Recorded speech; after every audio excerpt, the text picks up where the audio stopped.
TBR day. Okay, I am like ready to kill my TBR because, okay, I'm not gonna lie, I actually started 2 of the books on my TBR already. Actually, I started all 3 of the books on my TBR. So I don't know if it's cheating or not, but I kind of have a little bit of a head start. Anyways, what am I reading this month?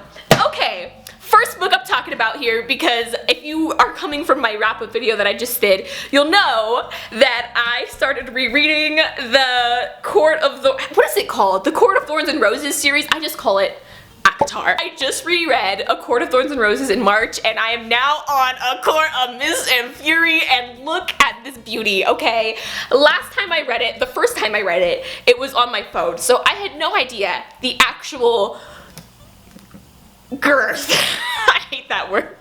The actual thickness of the book, and just holding it and then feeling it and like the weight of it. The 3rd book in this series is coming out in May, and hands up for anybody else who's rereading it and who is like, this is like the most highly anticipated book of the year for them, because A Court of Wings and Ruin is literally like why I'm living this year is for that book. I'm having such a hard time rereading the first 100 pages of this book, because literally the first 100 pages I want to murder a certain individual. I just kind of want to skip to like page 200 where things get better and then they get real good and then just like ah! Anyways, I'm so excited about this. I need to stop talking about it. My family is like super annoyed with me constantly bringing it up, but look.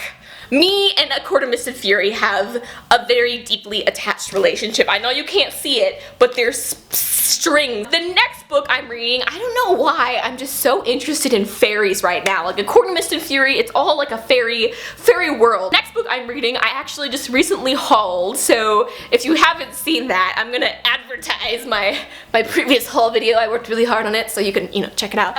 Bones of Fairy. Does that not sound eerie? Like, how creepy does this sound? The book is literally only 200 pages and the font is huge and it's super fast paced, and I'm already 50 pages into it, so I literally will probably finish this book tonight. So good, and it's like a dark fairy novel, and it's super short, and I bought the 2 other books in the series too, so I might just read those other 2 this month too, just because the book is so short. But this is also my TBR. It's by Janie Lee Simmer. I don't know if you can see that. Janie Lee Simmer. Book I discovered off a book outlet, and I wish I discovered it sooner. I don't know why it's not something that's really popular. Maybe fairies aren't that in anymore. That makes me so sad to think. No. Very dark fairy, dark magic book. Super good, super awesome. Would I recommend reading it while you're reading another fairy book?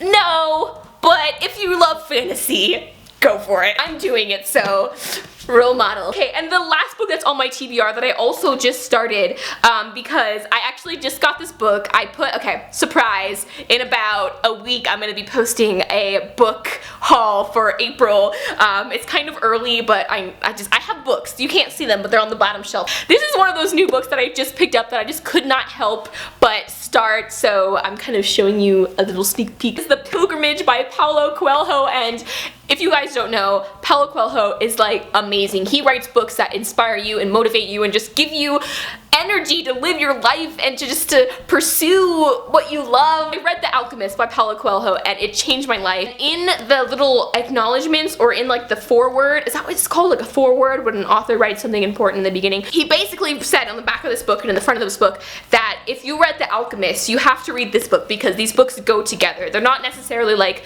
a sequel or prequel, they're just books that they both tell a story that kind of, you need both of them together to fully get the picture of what he's trying to express. The Alchemist was like, oh my god, I like that. It already felt like a full circle to me, but apparently that book was only half of the circle and this is the other half, so I'm currently reading the other half. It's so good. Paulo Coelho, I'm learning Spanish, relearning Spanish. Paulo Coelho originally wrote all of his books in Spanish, so they were translated from Spanish, and I hope one day soon, like in 6 months, that's my goal. I want to be able to reread his books in the original language that it was written in. Come May, it's just gonna be a whirlwind of awesome books that are gonna be coming out. At the end of May, we have Lord of Shadows coming out, which is, oh my god, I might reread Lady Midnight. I might reread it, I don't know, we'll see. Thank you guys so much for watching. Until next time, keep reading, and I'll talk to you guys later.